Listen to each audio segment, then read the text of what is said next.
Next topic आता है अपना रक्त अपवन, हेमोडायलिसिस। हेमोडायलिसिस देखो, हेमोडायलिसिस हम कब रिक्वायरमेंट होती है, कब इसकी जरूरत होती है। हेमोडायलिसिस की जरूरत तब होती है जब किसी भी पेशेंट की दोनों किडनी कार्य करना बंद कर देती है।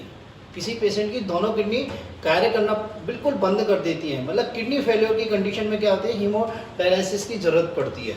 देखो, यदि किडनी दोनों फेल हो गई हैं तो हम थोड़े टाइम के लिए हीमोडायलिसिस करा सकते हैं, पर लॉन्ग टाइम के लिए हमें क्या होता है, किडनी ट्रांसप्लांटेशन करना पड़ता है। मतलब बेकार किडनी को या रोगग्रस्त किडनी को नई किडनी या किसी डोनर की किडनी से क्या करना पड़ता है, उसे रिप्लेस करना पड़ता है। तो देखो, हीमोडायलिसिस क्या होता है।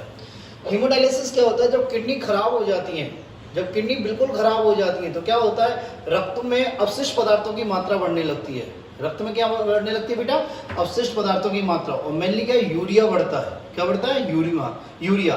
जब यूरिया की कंसंट्रेशन एक लेवल से ज्यादा हो जाती है तो उस कंडीशन बोलते हैं यूरेमिया।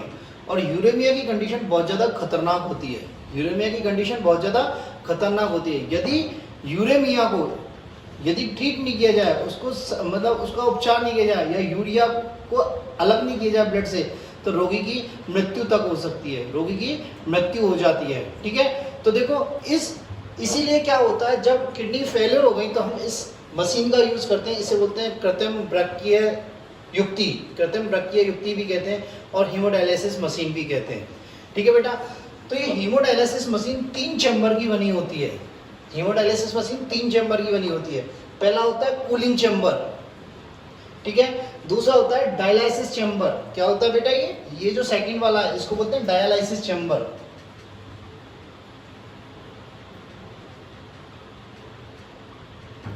क्या होता है, डायलाइसिस चैम्बर। और तीसरा क्या होता है, हीटिंग चैम्बर।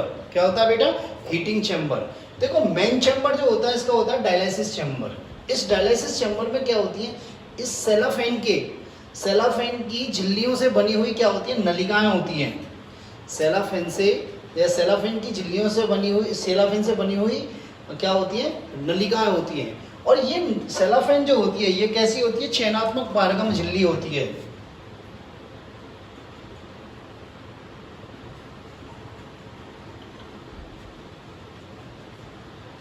क्या होती है बेटा, चयनात्मक पारगम झिल्ली होती है। चयनात्मक पारगम झिल्ली क्या होती है, जो कि मतलब जो उसको आवश्यकता है उसको तो वो अपने अंदर आने दे या अपने से अंदर से गुजरने दे, और जो उसको आवश्यक नहीं है उसे अपने अंदर से गुजरने ना दे।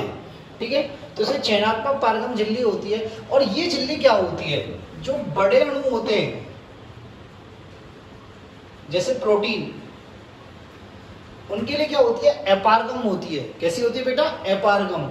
और जो छोटे अणु होते हैं उनके लिए क्या होती है, पारगम होती है। क्या होती है बेटा, पारगम होती है, परमिएबल होती है। छोटे अणु जैसे यूरिया है, यूरिक एसिड है, बहुत सारे न्यूट्रिएंट्स हैं, अमीनो एसिड है, ग्लूकोज है, फैटी एसिड्स है, बहुत सारे आयंस हैं, सोडियम आयंस हैं आदि। ठीक है, दूसरी बात क्या होती है, ये नलिकाएं जो होती हैं एक द्रव में डूबी हुई रहती हैं, जिसे क्या बोलते हैं, अपोहनी द्रव। क्या बोलते हैं बेटा, अपोहनी द्रव। ये अपोहनी द्रव क्या होता है, इसकी परासरणता क्या होती है, ब्लड की परासरणता के समान होती है। मतलब इसकी कंसंट्रेशन और ब्लड की कंसंट्रेशन के समान होती है इसकी कंसंट्रेशन। ठीक है, अब कंसंट्रेशन में किस किस में समान होती है, जैसे न्यूट्रिएंट्स में समान होती है, आयंस में समान होती है। मतलब जो हमारी बॉडी के लिए चाहिए वो आयन अपोहनी द्रव में और इस ब्लड में सेम होते हैं। पर इस अपोहनी द्रव में क्या नहीं होता, अवशिष्ट पदार्थ नहीं होते। क्या नहीं होते, अवशिष्ट पदार्थ नहीं होते। तो देखो बेटा किस मैकेनिज्म पे काम करती है, ये विसरण की मैकेनिज्म पे काम करती है। जैसे देखो, मान लो ये अपोहनी द्रव है हमारा, ठीक है, और ये ब्लड है, ये सेलाफेन की नलिकाएं, सेलाफेन की नलिका। ठीक है, सेलाफेन की क्या है बेटा, नलिका है। अब देखो इसमें क्या, एक मिनट में से सही ले देता हूं थोड़ा।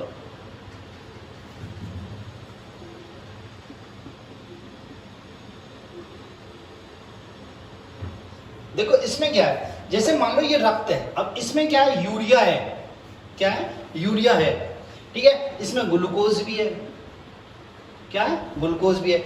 अब मान लो ये अपोहनी द्रव है, इसमें ग्लूकोज की सांद्रता इस अपोनी द्रव की ग्लूकोज, अपोनी द्रव में ग्लूकोज की मात्रा और इस ब्लड में क्या होती है, सेम होती है। पर क्या होता है, यूरिया ब्लड में ही होता है पर इस अपोनी द्रव में नहीं होता। तो क्या होगा भाई, यूरिया की कंसंट्रेशन ब्लड में अधिक हो गई, यूरिया की कंसंट्रेशन ब्लड में, मतलब यूरिया की सांद्रता ब्लड में अधिक हो गई और अपोनी द्रव में यूरिया नहीं है। तो क्या होगा, ये यूरिया यहाँ से कहाँ जाएगा, इधर आ जाएगा, मतलब अधिक सांद्रता से किधर, कम सांद्रता की ओर गमन करेगा, अधिक सांद्रता से कम सांद्रता की ओर गमन करेगा। तो अपोनी द्रव क्या होता है, इस ब्लड के साथ क्या होता है, आइसोटोनिक होता है, ब्लड के साथ क्या होता है, आइसोटोनिक होता है, ठीक है। पर अपोनी द्रव किसका नहीं बनाता, अवशिष्ट पदार्थों का नहीं बना होता। ये इसकी मैकेनिज्म होती है। देखो करते क्या है, किसी भी बड़ी आर्टरी से, मतलब धमनी से, मेनली रेडियल आर्टरी से ब्लड को किस में डाला जाता है, कूलिंग चैम्बर में, धीरे धीरे किस में डाला जाता है, कूलिंग चैम्बर में। और कूलिंग चैम्बर में डाल के उसे क्या ठंडा किया जाता है 0 डिग्री सेंटीग्रेड तक, किस तक, 0 डिग्री सेंटीग्रेड तक। और उसमें क्या मिलाया जाता है, हेपेरिन। क्या मिलाया जाता है, हेपेरिन। हेपेरिन मिला के इस ब्लड को किस में पंप किया जाता है बेटा, इन सेलाफेन की नलिकाओं में। किस में किया जाता है, इन सेलाफेन की नलिकाओं में, ठीक है बेटा। अब इस सेलाफेन की नलिकाओं में जब ये पंप किया जाएगा, इसको भेजा जाएगा, तो क्या होगा, जो अवशिष्ट पदार्थ यहाँ पे अधिक मात्रा में, वो कहाँ आ जाएंगे, बाहर निकल के कहाँ आ जाएंगे अवशिष्ट पदार्थ, इस अपोहनी द्रव में। किसमें, अपोहनी द्रव में। अब होता क्या है, ब्लड भी बहता रहता है इसमें। दूसरी बात क्या होता है, अपोहनी द्रव भी चेंज होता रहता है लगातार। जैसे इधर क्या होता है, अपोहनी द्रव इधर से तो क्या होता है, अपोहनी द्रव जाता है और इधर से अपोहनी द्रव निकलता है। जैसे जैसे अपोहनी द्रव खराब होता जाएगा, ये नीचे निकलता जाएगा। तो क्या होगा, रक्त हमारा शुद्ध हो गया, मतलब से अवशिष्ट पदार्थ निकल गए। तो अब रक्त को फाइनली कहाँ कलेक्ट कर लिया जाता है, हीटिंग चैम्बर में। किस में कर लिया जाता है बेटा, हीटिंग चैम्बर में। हीटिंग चैम्बर में क्या होता है, धीरे धीरे गर्म किया जाता है, बॉडी टेम्परेचर गर्म किया जाता है।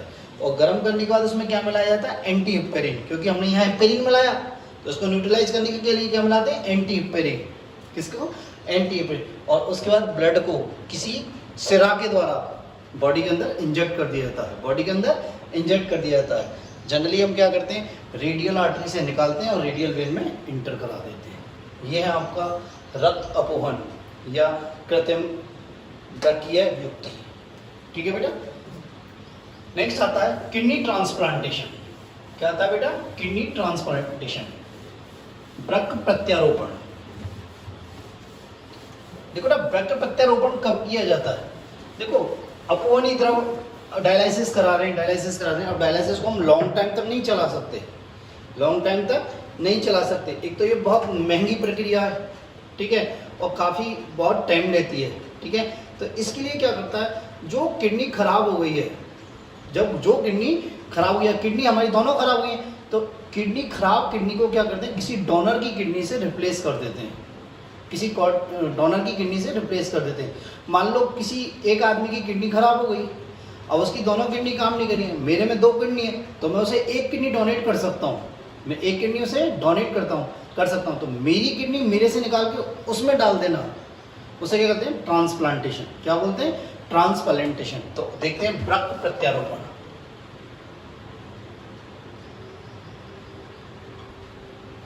किडनी ट्रांसप्लांटेशन,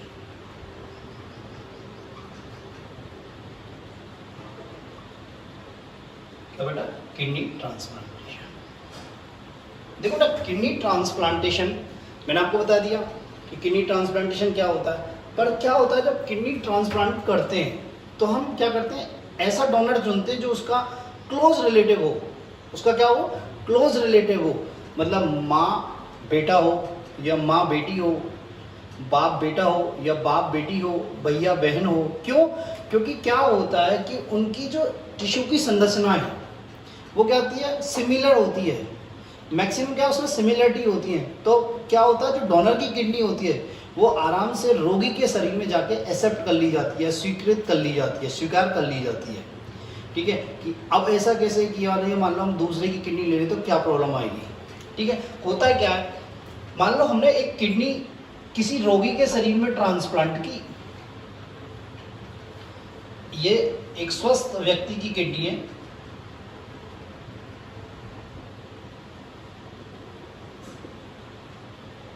और इसे हमने रोगी के अंदर ट्रांसफर किया, ट्रांसप्लांट किया। अब होगा क्या, ये किडनी उस रोगी के शरीर में जाके किसकी तरह बिहेव करेगी, एंटीजन की तरह, प्रतिजन की तरह बिहेव करेगी। क्यों? क्योंकि रोगी का जो प्रतिरक्षा तंत्र है वो इसे पहचान नहीं पा रहा है। वो इसे क्या नहीं पहचान रहा, पहचान नहीं पा रहा है। क्यों नहीं पहचान रहा है? क्योंकि ये उसके शरीर की तो है नहीं है, ये कहीं बाहर से आई है। तो इसे क्या करता है, वो एंटीजन समझता है। इसका प्रतिरक्षा तंत्र, रोगी का प्रतिरक्षा तंत्र इसे क्या करेगा, एंटीजन समझेगा। जब एंटीजन समझेगा तो इसके विरुद्ध में क्या बनेंगी, एंटीबॉडीज। क्या बनेंगी, एंटीबॉडीज। और ये एंटीबॉडीज क्या करेंगी, इस एंटीजन या इस किडनी को खराब करेंगे, इस किडनी को खराब करेंगी। तो समझ में आया, इम्यून सिस्टम, प्रतिरक्षा तंत्र। प्रतिरक्षा तंत्र क्या बनाएगा, क्या समझेगा इसे, एंटीजन। तो क्या बनाएगा इसके विरुद्ध, एंटीबॉडी। और ये एंटीबॉडी क्या करेंगी, इसको खराब करेंगी, इसको खराब करेंगी। तो ऐसे केस में क्या होता है, हम क्लोज रिलेशन में किडनी डोनर ढूंढते हैं, क्लोज रिलेशन में, ठीक है। जिससे क्या होता है कि इसको, इसकी एनाटॉमी में या इसकी टिश्यू संरचना में इतना अंतर नहीं होता, ठीक है। इसलिए इसकी स्वीकार होने की चांस बढ़ जाते हैं या इसको एक्सेप्ट करने के चांस बढ़ जाते हैं। अब यदि मान लो हमें क्लोज रिलेटिव नहीं मिल रहा है, यदि हमको क्लोज रिलेटिव नहीं मिल रहा है, तो हम क्या करते हैं, हम ऐसे मेडिसिन यूज करते हैं जो इस प्रतिरक्षा तंत्र को संदमित करें, प्रतिरक्षा तंत्र को संदमित करें। तो उन्हें बोलते हैं इम्यूनोसप्रेसेंट।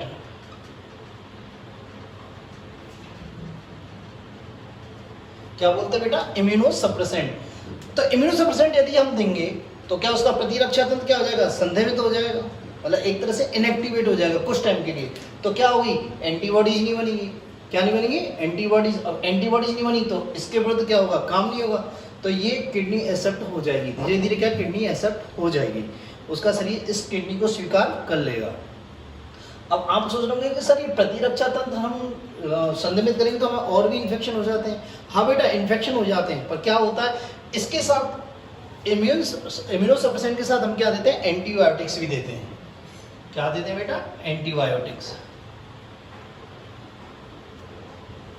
क्या देते हैं बेटा, एंटीबायोटिक्स, ठीक है। और ऐसा नहीं है प्रतिरक्षा तंत्र बहुत लंबे समय के लिए डिप्रेस करते हैं या सप्रेस करते हैं, ये कुछ ही दिन के लिए सप्रेस करते हैं। क्या करते हैं, कुछ ही दिन के लिए सप्रेस करते हैं।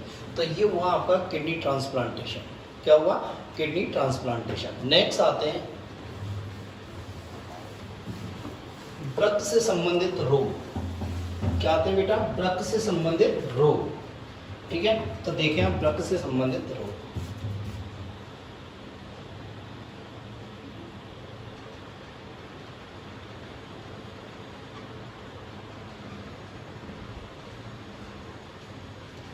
देखो बेटा, किडनी से संबंधित बहुत सारे रोग हैं, तमाम सारे रोग हैं, 20-25 रोग हैं, ठीक है। तो देखो पहला कौन सा आता है, यूरेमिया। देखो नाम इंडिकेट कर रहा है, यूरेमिया मतलब ब्लड में यूरिया की मात्रा का बढ़ना। ब्लड में जब यूरिया की मात्रा बढ़ जाती है तो इस कंडीशन को क्या बोलते हैं, यूरेमिया। क्या कहते हैं, यूरेमिया। मैंने अभी 2 बार यूज किया यूरेमिया वर्ड कि भाई जब हमारी दोनों किडनी काम नहीं कर रही हैं तो यूरिया का लेवल बढ़ेगा। किसका लेवल बढ़ेगा, यूरिया का लेवल बढ़ेगा। तो यूरिया का लेवल बढ़ेगा तो इसे कैसे कम कर सकते हैं, या तो हम डायलिसिस से कर सकते हैं, और यदि बहुत ज़्यादा बढ़ गया और किडनी बिल्कुल काम नहीं करे तो क्या, किडनी ट्रांसप्लांटेशन से हम इसे क्या कर सकते हैं, कम कर सकते हैं या से बाहर निकाल सकते हैं। यूरेमिया मीन्स ब्लड में यूरिया की मात्रा का बढ़ना, ठीक है बेटा। Next the renal failure.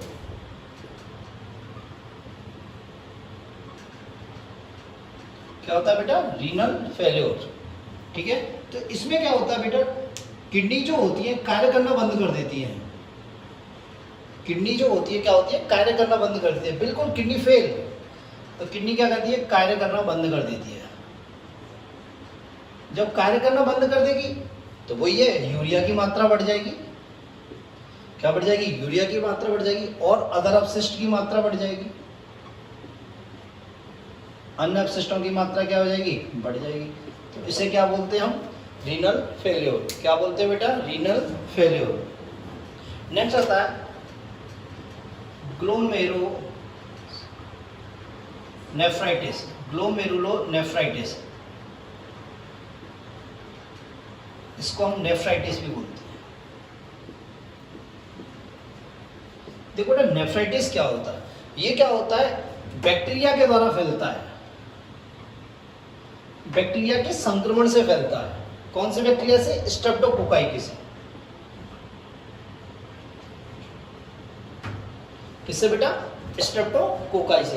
Actually आपने 11th में पढ़ा होगा, बैक्टीरिया के टाइप्स होते हैं, मोनोकोकस, डिप्लोकोकस, स्ट्रेप्टोकोकस, स्टेफाइलोकोकस, सार्सिनिया। तो स्ट्रेप्टोकोकस क्या होता है? कोकस मींस गोल और स्ट्रेप्टो मींस एक स्ट्रिप में, तो ये होता है स्ट्रेप्टोकोकस। ठीक है, तो स्ट्रेप्टोकोकस के कारण क्या होता है? नेफ्राइटिस में नेफ्राइटिस होता है। अब ये स्ट्रेप्टोकोकस क्या करता है? जो ग्लोमेरुलस होता है, ग्लोमेरुलस में जो ब्लड कैपिलरीज हैं, क्या बेटा? ब्लड कैपिलरीज, उनमें इन्फेक्शन कर देता है। उनमें क्या करता है? इन्फेक्शन कर देता है। तो जो एंडोथीलियल है, ब्लड वेसल्स की एंडोथीलियल है, या ब्लड कैपिलरी की जो एंडोथीलियल है, इसके मध्य जो छिद्र हैं, ये क्या हो जाते हैं बेटा? साइज में बड़े हो जाते हैं। साइज में हो जाते हैं, बड़े हो जाते हैं। जब साइज में बड़े हो गए तो क्या होगा? इनसे प्रोटीन भी छनने लगेगी और आरबीसी भी छनने लगेगी। तो क्या होगा? फिल्ट्रेट में क्या आ जाएगा? आरबीसी भी आ जाएगी और प्रोटीन भी आ जाएगी।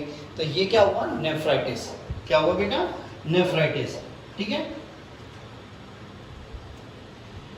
नेक्स्ट देखो, रीनल स्टोन। क्या होता है? Renal stone.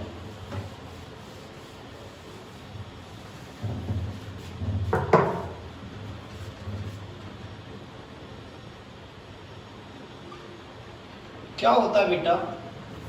देखो, ये हमारी किडनी है,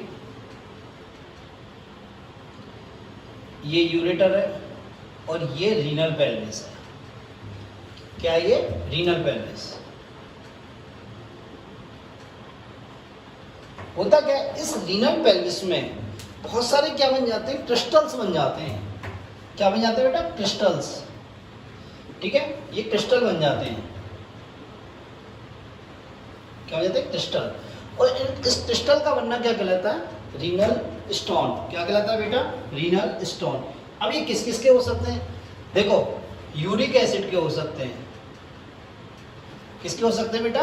uric acid, mainly uric acid के होते हैं। और किसके होते हैं? Calcium oxalate, calcium phosphate, calcium oxalate most common है, कैल्शियम ऑक्जेलेट और कैल्शियम फॉस्फेट। ठीक है, अपन वो कहते हैं ना, पथरी पड़ गई, पथरी, वही है ये किडनी स्टोन। अब क्या होता है, या इसको रीनल स्टोन भी कहते हैं। अब इसमें क्या होता है? इसमें आदमी जब टॉयलेट करने में प्रॉब्लम आती है, उसको मूत्र त्यागने में प्रॉब्लम आती है, मिक्चुरेशन में प्रॉब्लम आती है। ठीक है, नेक्स्ट आता है ओलिगोयूरिया। बहुत छोटे छोटे से टर्म आते हैं, ओलिगोयूरिया, एनुरिया, ओलिगोयूरिया, एनुरिया और पॉलीयूरिया। देखो, ओलिगोयूरिया मीन्स यूरिन आउटपुट कम हो जाता है। ओलिगोयूरिया में क्या होता है बेटा? यूरिन आउटपुट कम हो जाता है। क्या होता है? मूत्र का उत्पादन कम हो जाता है। मूत्र का उत्पादन क्या हो जाता है? कम हो जाता है। एनुरिया में क्या होता है? यूरिन मतलब मूत्र का उत्पादन बिल्कुल बंद हो जाता है। मूत्र का उत्पादन क्या हो जाता है? बंद हो जाता है, टॉयलेट नहीं आ पाता। ठीक है, और पॉलीयूरिया में क्या होता है? यूरिन आउटपुट बढ़ जाता है। क्या हो जाता है? यूरिन आउटपुट बढ़ जाता है। ओलिगोयूरिया, यूरिन का उत्पादन कम, एनुरिया में यूरिन का उत्पादन बंद, मूत्र का उत्पादन बंद, और इसमें क्या होता है? मूत्र का उत्पादन बढ़ जाता है।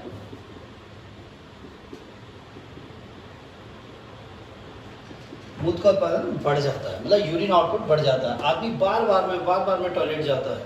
ठीक है, अब बार बार में टॉयलेट जाएगा तो उसको क्या होगी? प्यास भी बहुत लगेगी। क्या लगेगी? प्यास भी लगेगी। तो इसमें क्या होता है? पॉलीडिप्सिया भी होता है।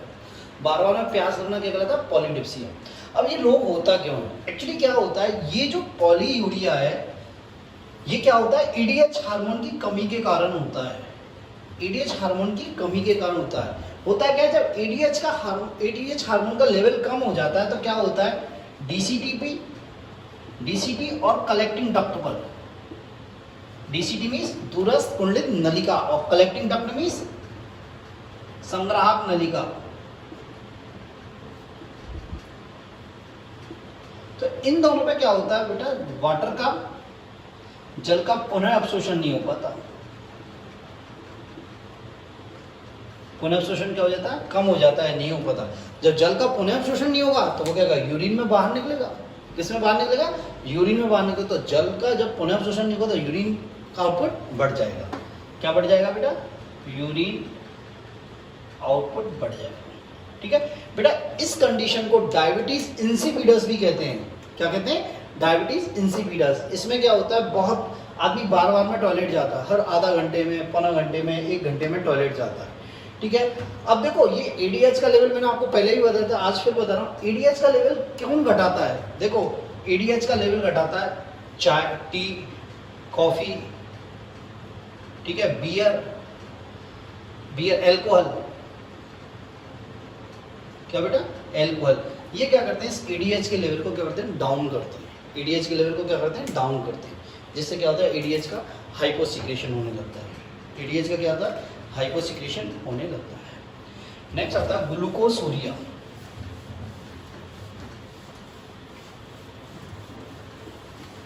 नेक्स्ट क्या आता है बेटा, ग्लूकोसूरिया।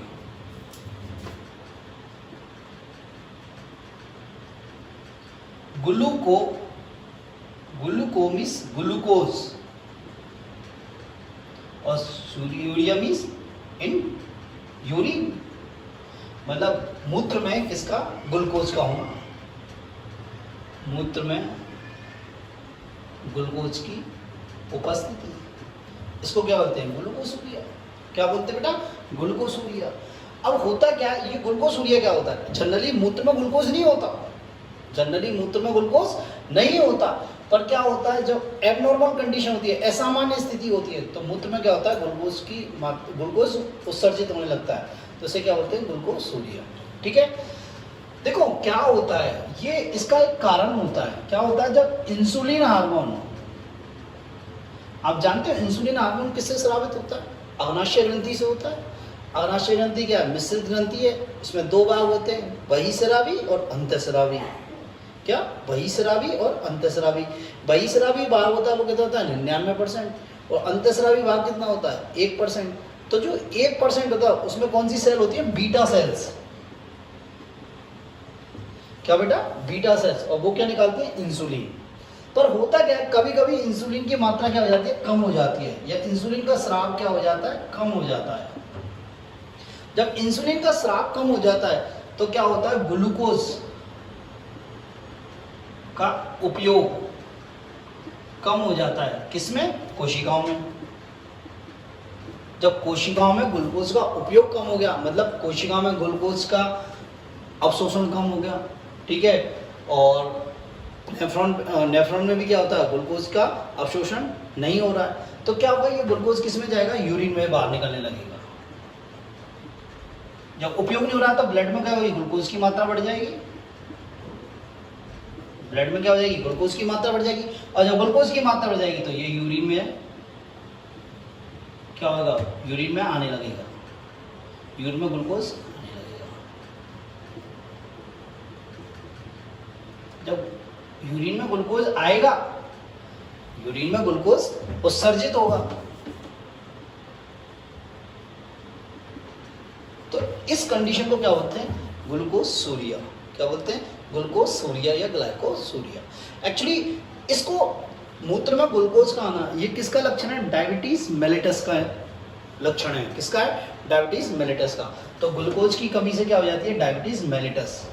ठीक है, डायबिटीज मेलिटस, और डायबिटीज मेलिटस इनडायरेक्टली क्या है, ग्लूकोसूरिया, मतलब ब्लड में ग्लूकोज की मात्रा का बढ़ जाना और यूरिन में ग्लूकोज का उत्सर्जन बढ़ जाना।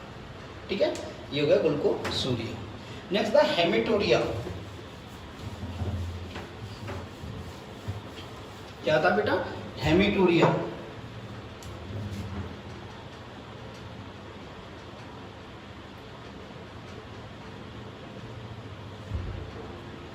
क्या आता है बेटा? हेमिटूरिया। देखो बेटा हेमेटूरिया क्या होता है?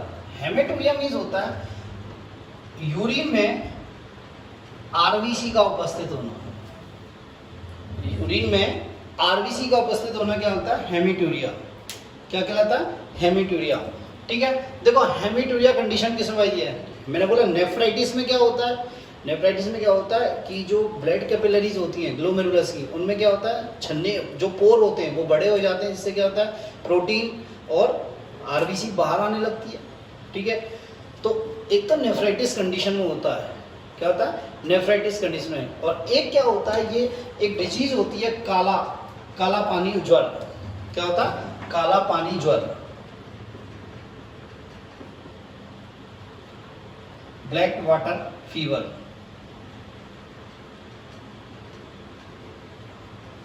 उसमें भी ये हेमेटूरिया पाया जाता है, हेमेटूरिया की स्थिति आती है, हेमेटूरिया की स्थिति आती है।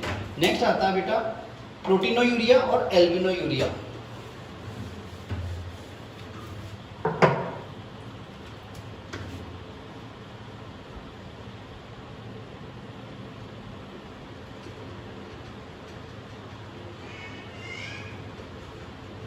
एक पायूरिया भी आता है बेटा। क्या था? पायूरिया। देखो प्रोटीनोयूरिया क्या होता है, मतलब यूरिन में प्रोटीन की मात्रा होती है, थोड़ी बहुत होती है। जब प्रोटीन की मात्रा यूरिन में बढ़ जाती है, जब प्रोटीन का अमाउंट यूरिन में बढ़ जाता है तो उसे कहते हैं प्रोटीनोयूरिया। क्या कहते हैं? प्रोटीनोयूरिया। इसी प्रकार जब यूरिन में एल्बुमिन की मात्रा बढ़ जाती है तो उसे क्या बोलते हैं? एल्बिनोयूरिया। एल्बुमिनोयूरिया या एल्बिमिनो कहते हैं, एल्बुमिनोयूरिया, एल्बिनोयूरिया। ठीक बेटा, पायूरिया क्या होता है बेटा? पायूरिया मीन्स होता है कि यूरिन में पस सेल, मवाद कोशिका की उपस्थिति। यूरिन में क्या होती है? पस सेल, मवाद कोशिकाओं की उपस्थिति क्या कहलाता है? पायूरिया कहलाता है। क्या कहलाता है बेटा? पायूरिया। ठीक है, एक वर्ड आता है डिसयूरिया। क्या आती है? डिसयूरिया। देखो मूत्र त्यागते समय दर्द होना, मूत्र त्यागते समय दर्द होना, इसे क्या बोलते हैं? डिसयूरिया। क्या बोलते हैं बेटा? डिसयूरिया। तो ये आपके किडनी से संबंधित रोग हुए, ये चैप्टर यहीं खत्म होता है। ठीक है, राजस्थान बोर्ड में इतना ही दे रखा। इसके बाद हम जो नेक्स्ट चैप्टर चालू करेंगे रेस्पिरेटरी सिस्टम। थैंक यू बेटा।